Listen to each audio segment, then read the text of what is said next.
Hello, everyone. Welcome back to The Breakdown. I'm your host, Sandra Babu-Boateng. So Senegal has officially launched its first ever oil refinery. It's a major move that has the potential to change the game, not just for the West African nation, but for the entire continent. Now, if you're thinking, okay, cool, why should I care? Stick with me, because this is about way more than just oil. It's about power, it's about control, and a shift as far as Africa finally beginning to take charge of its own future. Now, before we get into it, be sure to subscribe to our channel and hit the notification bell so you don't miss another critical conversation like the one we're about to have. All right, guys, so let's rewind a little bit, okay? Up until now, Senegal had to import refined petroleum products.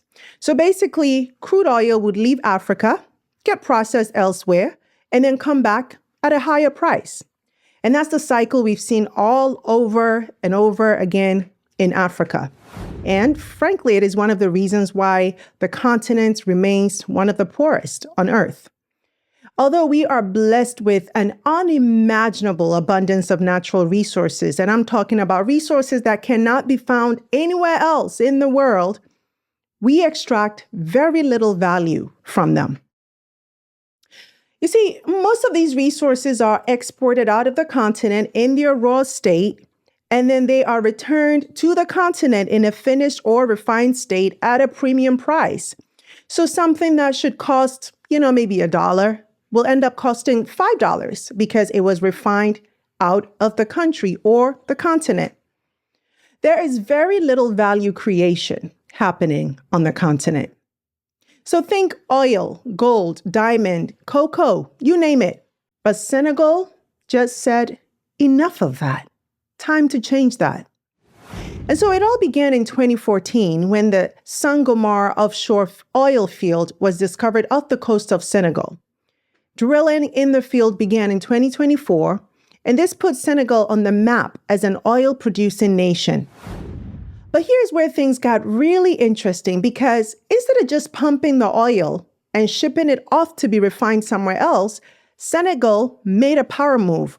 They said, we will build our own local refinery and keep that value right at home. And that's exactly what they've done. You see, they've invested over $1 billion in upgrades to their national refinery known as Senegal African Refinery Company, SAR, leveraging financing from local banks as well as the Pan-African Bank, Afreximbank. And today they've processed their first batch of crude, 650,000 barrels to be exact, producing 90,000 tons of diesel, gasoline, kerosene, and butane gas. That's huge, but they are not done yet, as they are reportedly in the midst of an additional $500 million deal to further expand their capacity. So let's zoom out for a second. Why does this matter beyond Senegal? Because this is about Africa shifting from being just a supplier of raw materials to actually controlling the production process. You see, oil isn't just a resource, right? Oil is power. The countries that control oil production control their own economic destiny. Look at Dubai. Look at Saudi Arabia. And for way too long, African nations have been locked out of that power structure. Think about it. Nigeria, Angola, Ghana, they have all got oil, but they still have to import refined fuel. It just doesn't make any sense. Meanwhile, countries like the US, China, and Europe make billions refining and selling it back to Africans. Now, that's the cycle that Senegal is breaking here. Fuel prices could drop. Local jobs, potentially thousands of them created. Energy security, a huge step forward. And let's not forget the bigger picture. Africa loses billions every year by not refining its own resources. So Senegal's move is proof that that doesn't have to be the case. But of course, with big wins come big responsibilities, right? The government has already set up commissions to review oil contracts to make sure that foreign companies aren't walking away with all the profits. And that's the right move. Because if we're talking long-term success, we have to make sure that the money is staying in the country and that it's benefiting its people.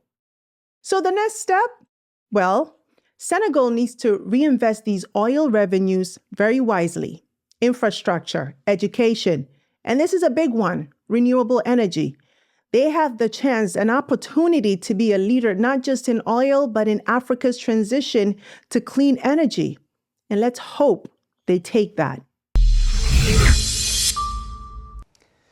Now, few had heard of him a year ago, and now he is set to become Africa's youngest president. The official results of Senegal's election are expected by the 29th of March, but provisional results show that opposition leader Bassirou Diomaye Faye, who's 44, is set to win. His extraordinary rise caps a rollercoaster period in Senegalese politics that caught many off guard. Months in jail alongside ally and kingmaker Ousmane Sonko ended suddenly, with the pair released the week before the presidential election. Now, Mr. Clean, as he's nicknamed, has promised to get to work on some sweeping reforms. Let's speak to our West Africa correspondent, Thomas Nardi. Just tell us a little bit more about Mr. Faye. Well, Diomaye Faye is a 44-year-old tax inspector and a member of the disbanded Pastef party, co-founded by popular opposition figure Ousmane Sonko. They were both imprisoned on separate charges and subsequently released just days before the election. And Ousmane Sonko was disqualified from contesting in the election because of a suspended defamation conviction. So Diomaye Faye was selected to replace him. He is known among his peers to stand for the principles of fairness, integrity and transparency. And he's already started speaking. He said that he will rule this country with humility and he will also fight corruption. His promise to reform the country's institutions and deal with challenges facing the youth, such as unemployment and the high cost of living. He made these remarks during his first public appearance after his main political challenger conceded defeat. OK, thank you very much. That's Thomas Nardi for us there, our West Africa correspondent. What's happening in Senegal also speaks to the importance of leadership. Since taking office in April 2024, President Bassirou Diomaye Faye, the youngest elected leader in Africa, has made one thing clear. Senegal is reclaiming its sovereignty. And he's not just talking the talk, he's walking it, taking decisive action. In November 2024, he ordered the withdrawal of French military troops, sending a strong message that Senegal will no longer be a staging ground for foreign powers. As French people, could you imagine seeing us in your country with tanks or military vehicles, with Senegalese soldiers in Senegalese uniforms? That's what history has been like. France has enslaved, colonized, and remained. And on the economic front, he's renegotiating oil and gas contracts, making sure that Senegal, not foreign companies, reaps the benefits of its natural resources. And he's also doubling down on cultural independence, pushing for the use of indigenous languages, and I love this, over French in schools and government. So what's the takeaway?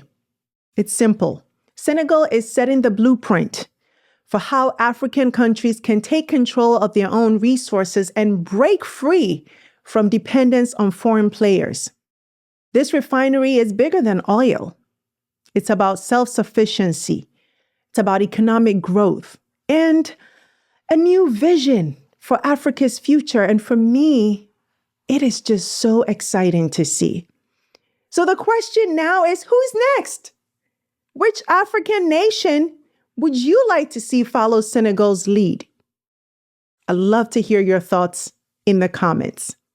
That's it for today's breakdown, family. If you found this insightful, do me a favor, like, share, and subscribe so we can keep bringing you real talk on the issues that matter.